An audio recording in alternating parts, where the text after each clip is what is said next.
Hello everyone, this is Shikha here. Welcome to Vedankul. आज के इस वीडियो में हम हिंदी के टॉप 500 एमसीक्यू सीरीज़ का पार्ट 3 देखेंगे। जैसा कि आप सबको पता है, ये पूरी सीरीज़ COCET 2022 के लिए, जिसमें BHU, AU, DU, AMU, JMI, SU जैसी central universities and other state universities के लिए ये इम्पोर्टेंट है।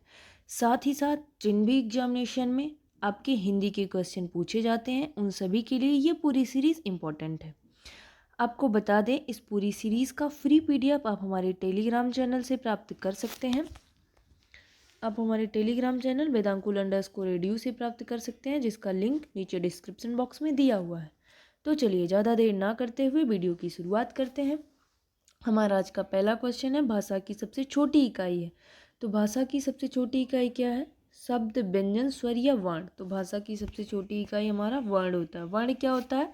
जिनको हम अलग नहीं कर सकते हैं, वही वर्ण होते हैं। जिनको हम दो वर्णों में या अलग नहीं कर सकें, वो वर्ण होंगे। हमारा अगला प्रश्न है, वर्णमाला कहते हैं शब्दों के समूह को, वर्णों के संकलन को, शब्द गणना को या वर्णों के व्यवस्थित समूह को। तो हमारा राइट आंसर क्या हो जाएगा?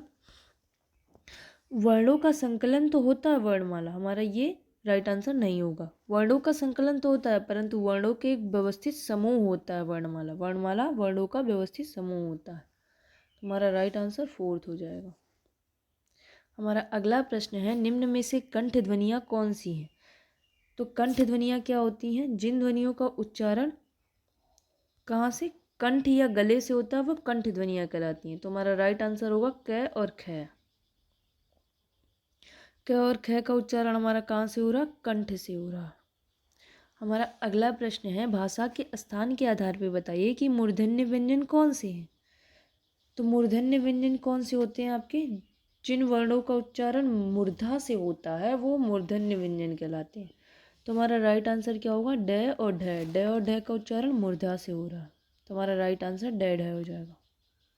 हमारा अगला प्रश्न है, निम्न में से अल्प प्राण वर्ण कौन से हैं? ए, आ, क, ग, थ, ध या फ, ब। तो अल्प प्राण, चलिए देख लेते हैं अल्प प्राण वर्ण क्या होता है सबसे पहले। तो अल्प जो वर्ण है, अल्प प्राण, उसमें अल्प का अर्थ आपका क्या होता है? कम। और प्राण का अर्थ आपका क्या होता है? वायु। वायु। तो जिन वर्णों के उच्चारण से हमारे फेफड़ों के द्वारा कम वायु का प्रयोग होता है, जिन वर्णों के उच्चारण में, वो हमारे कौन से वर्ण होते हैं? अल्प प्राण वर्ण कहलाते हैं। और अल्प प्राण वर्ण हमारे कौन कौन से होते हैं? तो प्रत्येक वर्ग का पहला, तीसरा और 5वां वर्ण जो होता है, साथ ही साथ जो अंतस्थ वर्ण होते हैं, अंतस्थ वर्ण आपके ये, रे, ले, वे, आपके जो अंतस्थ वर्ण है, ये सब अल्प प्राण वर्ण है। और इसी के विपरीत हम देखते हैं महाप्राण वर्ण, जिनके उच्चारण में हमें अधिक प्राणवायु, फेफड़ों के द्वारा अधिक वायु का प्रयोग होता है, वो महाप्राण वर्ण कहलाते हैं। महाप्राण वर्ण में हमारे सभी ऊष्म व्यंजन आ जाते हैं। साथ ही साथ प्रत्येक वर्ग के दूसरे और चौथे वर्ण के साथ ऊष्म व्यंजन जो होते हैं, वो भी आ जाते हैं। हमारे सभी ऊष्म व्यंजन श, से, श, है आपके आ जाते हैं। तो हमारा राइट आंसर क्या हो जाएगा? अल्प प्राण वर्ण क्या, कौन सा है? तो क और ग हमारा राइट वर्ड हो जाएगा, राइट आंसर हो जाएगा, क्योंकि क वर्ग का क पहला वर्ण है और ग तीसरा वर्ण है। हमारा अगला प्रश्न है, निम्न में से नासिक के व्यंजन कौन सा है? तो नासिक के व्यंजन क्या होता है? जिन व्यंजन का उच्चारण उच्चारण में मुख के साथ साथ नासिका से भी वायु निकलती है, वो नासिक के व्यंजन होते हैं। तो हमारा राइट आंसर क्या हो जाएगा? सेकंड, ञ। हमारा अगला प्रश्न है, ए और ए वर्ण क्या कहलाते हैं? नासिक के मूर्धन्य, ओष्ठ या कंठ तालब। तो हमारा राइट आंसर हो जाएगा कंठ तालब। ए और ए वर्ण जो है, वो कंठ तालव्य वर्ण होते हैं। इन दोनों का ही उच्चारण कंठ और तालु से मिलाकर किया जाता है, इसीलिए ये कंठ तालव्य वर्ण कहलाते हैं।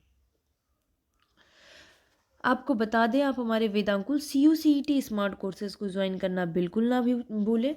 ये हमारे कोर्स के कुछ फीचर्स हैं जैसे कि आपको लाइव एंड रिकॉर्डेड लेक्चर प्राप्त होंगे, पीडीएफ नोट्स और पीवाईक्यू डिटेल सॉल्यूशन आपको दिए जाएंगे, टॉपिक वाइज टेस्ट दिए जाएंगे आपको, डाउट सॉल्विंग सेशन आपके गूगल मीट के थ्रू लिए जाएंगे, और टेलीग्राम ग्रुप पे हमारे डेली क्विजेस आपके लिए ऑर्गेनाइज किए जाएंगे। तो आप हमारे CUCET वेदांकुल स्मार्ट कोर्सेज को ज्वाइन करना बिल्कुल ना भूलें। आप कहाँ से ज्वाइन कर सकते हैं? तो आप @query_वेदांकुल टेलीग्राम चैनल, जिसका लिंक नीचे डिस्क्रिप्शन बॉक्स में दिया गया है, वहाँ से आप ज्वाइन कर सकते हैं। साथ ही साथ आप हमारे दूसरे टेलीग्राम चैनल वेदांकुल_एडू को फॉलो करना बिल्कुल ना भूलें। यदि आपको अन्य भी कोई क्वेरी है तो आप हमारे इंस्टा को फॉलो करके वहाँ से अपने क्वेरी या डाउट का सॉल्यूशन प्राप्त कर सकते हैं। चलिए अगला प्रश्न देखते हैं। हिंदी वर्णमाला में अयोगवाह वर्ण कौन से हैं? तो अयोगवाह वर्ण आपके कौन से होते हैं? तो आपका ये होता है अनुस्वार, और ये आपका विसर्ग होता है। तो अनुस्वार और विसर्ग को अ का आधार रूप लेकर जब दिखाया जाता है तो वही आपके अयोगवाह वर्ण होते हैं। जैसे आपका अ का आधार रूप लेके अनुस्वार और विसर्ग को अंग और अ, तो ये आपके क्या होंगे? अनुस्वार वर्ण होंगे। ये स्वर तो नहीं होते हैं, ये स्वर ध्वनियाँ नहीं होती हैं, फिर भी इनको स्वर ध्वनियों में गिना जाता है। तो हमारा अयोगवाह वर्ण कौन से हैं? अंग और अ। हमारा राइट आंसर होगा अंग अ। हमारा अगला प्रश्न है हमारा, निम्न में से बताइए किस शब्द में द्वित्व व्यंजन है? तो द्वित्व व्यंजन क्या होता है? जब समान व्यंजन संयुक्त होते हैं, समान व्यंजन संयुक्त होते हैं तो वे द्वित्व व्यंजन कहलाते हैं। जैसे दिल्ली है आपका, हमारा राइट आंसर यहाँ क्या होगा? दिल्ली। दिल्ली में आपका दो वर्ण ल और ल, दो समान व्यंजन संयुक्त हो रहे हैं, तो ये आपका क्या होगा? द्वित्व व्यंजन कहलाएगा। जैसे पक्का, बच्चा, कच्चा, 70, 80, ये सब आपकी क्या होते हैं? द्वित्व व्यंजन कहलाते हैं। इनमें दो समान व्यंजन संयुक्त होते हैं। हमारा अगला प्रश्न है, श, श, स और है कौन से व्यंजन कहलाते हैं? प्रकंपी, स्पर्शी, संघर्षी या स्पर्श संघर्षी। तो हमारा राइट आंसर क्या होगा? सी हमारा थर्ड राइट आंसर हो जाएगा, संघर्षी। स, श और है हमारे संघर्षी व्यंजन कहलाते हैं। हमारा अगला प्रश्न है, निम्न में से बताइए कि नवीन विकसित ध्वनियाँ कौन सी हैं? ख, ग, उ, ए, ओ, से। तो हमारा राइट आंसर होगा ख और ग। ख और ग हमारा क्या हो जाएगा? राइट आंसर हो जाएगा। हमारा नवीन विकसित ध्वनियाँ कौन है? ख और ग। हमारा अगला प्रश्न है, निम्न में से घोष वर्ण है ख, च, म, थ। तो घोष वर्ण कौन से होते हैं आपके? तो देख लेते हैं। प्रत्येक वर्ग का पहला और दूसरा वर्ण, पहला और दूसरा, साथ ही साथ फ, श और श, ये जो हैं, ये वर्ण जो हैं आपके, ये आपके कौन से वर्ण होते हैं? तो ये आपके घोष वर्ण नहीं, अघोष वर्ण होते हैं। ये आपके अघोष वर्ण होते हैं। अघोष वर्ण क्या होते हैं? प्रत्येक वर्ग का पहला वर्ण, दूसरा वर्ण, साथ ही साथ फ, श और श, ये जो आपके ये अघोष वर्ण है। तो चलिए देख लेते हैं आपके घोष या सघोष वर्ण में कौन कौन से वर्ण आते हैं। तो प्रत्येक वर्ग का तीसरा, चौथा या पांचवा वर्ण, प्रत्येक वर्ग के तीसरे, पांचवें और चौथे वर्ण के साथ साथ आपका ङ, ड़, ज, य, र, ला, व है एवं सभी स्वर जो हैं आपके, सभी स्वर जो होते हैं वो क्या होते हैं? वो आपके घोष वर्ण होते हैं। ये पूरे आपके क्या हैं? सब घोष वर्ण के अंतर्गत आते हैं। घोष वर्ण के अंतर्गत, घोष या सघोष वर्ण के अंतर्गत प्रत्येक वर्ग का तीसरा, चौथा या पांचवा वर्ण के साथ साथ आपके सभी स्वर ज, य, र, ल, व, है, ठ, ड, ये सब आपके घोष वर्ण के अंतर्गत आते हैं। तो हमारा राइट आंसर इसमें कौन सा हो जाएगा? तो हमारा राइट आंसर क्या हो जाएगा? मैं। थर्ड हमारा राइट आंसर हो जाएगा घोष वर्ण मैं। हमारा अगला प्रश्न है कौन सा अमानक वर्ण है। तो अमानक वर्ण क्या होता है हमारा, वे वर्ण जो प्राचीन समय में पहले तो बहुत प्रयोग में लाए जाते थे, परंतु अभी वर्तमान समय में उनका प्रयोग कम हो गया है, वो वर्ण अमानक वर्ण कहलाते हैं। जैसे आपका मैं है, भय है, इन सब का प्रयोग प्राचीन ग्रंथों में या प्राचीन समय में देखेंगे पहले के हिंदी साहित्य में, तो इन सब का प्रयोग बहुत ज़्यादा होता था, परंतु अभी वर्तमान समय में इनका प्रयोग कम हो गया। तो ये वर्ण, ऐसे वर्ण अमानक वर्ण कहलाते हैं। तो हमारा राइट आंसर क्या हो जाएगा, मैं। थर्ड हमारा राइट आंसर हो जाएगा।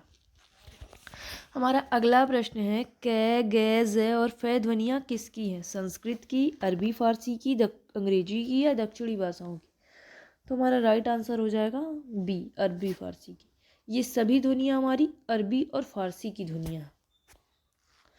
हमारा अगला प्रश्न है हिंदी में मूलतः वर्णों की संख्या कितनी है, 50, 51, 52 या 53। तो हमारा राइट आंसर हो जाएगा 52। हिंदी में मूलतः वर्णों की संख्या 52 है। हमारा अगला प्रश्न है छह ध्वनि किसके अंतर्गत आती है, मूल स्वर, घोष वर्ण, संयुक्त वर्ण या तालव्य। तो हमारा राइट आंसर हो जाएगा संयुक्त वर्ण। ये जो हमारा छह है ये एक संयुक्त वर्ण है, ये दो वर्णों के मेल से बना हुआ है, तो इसीलिए ये संयुक्त वर्ण हो जाएगा हमारा। चलिए हम अगला प्रश्न देखते हैं। हिंदी शब्दकोश में छह का क्रम किस वर्ण के बाद आता है। तो जो ये हमारा छह है उसका क्रम किसके वर्ण आता है, कै, छ, त्रय या गे। तो हमारा राइट आंसर हो जाएगा कै। हिंदी शब्दकोश में छह का क्रम कै के बाद आता है।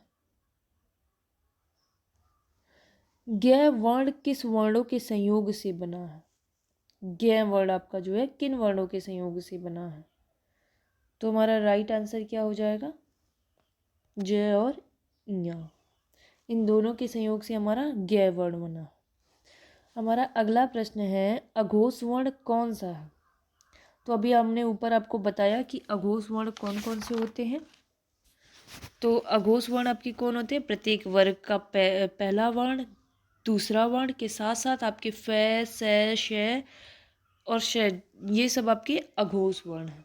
तो हमारा राइट आंसर क्या हो जाएगा, फोर्थ। आप हमारा फोर्थ जो है वह राइट आंसर हो जाएगा, ये अघोष वर्ण है।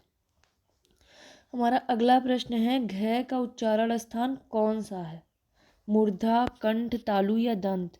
तो घ का उच्चारण स्थान हमारा क्या है, कंठ। हमारा राइट आंसर हो जाएगा कंठ।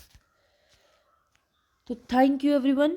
यदि आपको वीडियो पसंद आए तो आप लाइक, शेयर एंड सब्सक्राइब जरूर करें। साथ ही साथ आप हमारे वेदांकुल चैनल के टेलीग्राम, इंस्टा और फेसबुक पेज को फॉलो करना बिल्कुल ना भूलें। थैंक